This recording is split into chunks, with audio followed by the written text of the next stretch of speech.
শোনো, অত নেচো না। আমার মনে হয় না তোমার ভাইয়ের কিছু হবে। সাপ আছে তো কি আছে, ও সাপ খেয়েও গিলে ফেলবে। এত সহজে পুরো সম্পত্তি তোমার ভাগ্যে আসছে না।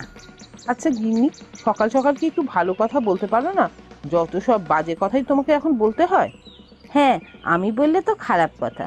আর এই যে তোমার ভাইকে 2 বছর ধরে তো তুমি কম চেষ্টা করনি। মাঠে এরকম গাধার মতন খেটে আসার পরেও ভালো করে খেতে দিইনি দুবেলা। তা সত্ত্বেও তোমার ভাইকে দেখো, পাম দেয়া বেলুনের মতন ফুলে যাচ্ছে। আর আমি এখন কিছু বললেই দোষ। দেখো তুমি কি করবে। আহা গিন্নি, এত রাগ করছো কেন? আর কি করবো বলো তো? আর তো কোনো উপায় দেখতে পাচ্ছি না।